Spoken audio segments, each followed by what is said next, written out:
Hi all, welcome back to my YouTube channel. After a long days Chamundi ಬೆಟ್ಟಕ್ಕೆ ಅಂತ ಹೋಗ್ತಾಯಿದ್ವಿ. ಅಲ್ಲಿ ಮಾರ್ನಿಂಗ್ 4 o'clockಗೆ ಎದ್ದು ಸ್ನಾನ ಮಾಡಿ ಪೂಜೆ ಮಾಡಿ ಬೆಟ್ಟಕ್ಕೆ 6:30 ನಾವು ರೀಚ್ ಆಗಿದ್ದು. ಫಸ್ಟ್ ಟೈಮ್ ನಾವು ತಾರಾಕ್ಸಲ್ ಬೆಟ್ಟಕ್ಕೆ ಹೋಗ್ತಿದ್ವಿ. ಮೇಲ್ಗಡೆ ನೋಡ್ಬೋದು ಎಷ್ಟು ಫಾಗ್ ಇದೆ ಬೆಟ್ಟದಲ್ಲಿ ಅಂತ ನೋಡ್ಬೋದು. ಬೆಟ್ಟ ಗೋಪುರನೇ ಕಾಣ್ತಾ ಇರಲಿಲ್ಲ.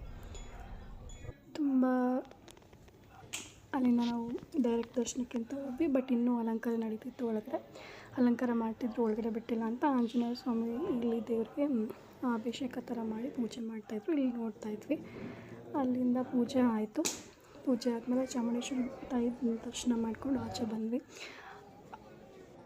ಅಲ್ಲಿಂದ ಹಾಗೆ ಒಂದು ಪಿಕ್ನ ತೊಗೊಂಡು ಹೊರಗಡೆ ಬಂದ್ವಿ. ಚರಿಮಗ್ಳಂಗೆ ಫುಲ್ ಫ್ರೀಯಾಗಿ ಓಡಾಡಿಕೊಂಡು ಬೆಟ್ಟದಲ್ಲಿ ಫುಲ್ ಎಂಜಾಯ್ ಮಾಡ್ತಾಯಿದ್ವಿ. ಚಾಮುಂಡೇಶ್ವರಿ ತಾಯಿ ದರ್ಶನ ನೀಟಾಗಿ ಆರಾಮಾಗಿ ಆಯಿತು. ತುಂಬ ಚೆನ್ನಾಗಲ್ಲ. ಅಲ್ಲಿಂದ ನಾವು ಹೊರಟ್ವಿ, ಬೆಟ್ಟದಿಂದ ಹೊರಟ್ವಿ. ಚಾಮುಂಡೇಶ್ವರಿ ತಾಯಿದು ಅಭಿಷೇಕದ ಪ್ರಸಾದನ ಚರಿಮಗ್ಳು ಇಷ್ಟಪಟ್ಕೊಂಡು ತಿಂದ್ಕೊಂಡು ಹೊರಟ್ವಿ. ಇದಾಗಿತ್ತು ಇವತ್ತಿನ vlog. Thank you for subscribe ಮಾಡಿ ನನ್ನ ಚಾನಲ್ನ. ಹೀಗೆ ಲೈಕ್ಸ್ ಆ್ಯಂಡ್ ಕಮೆಂಟ್ಸ್ ಮಾಡ್ತಾರೆ. Thank you.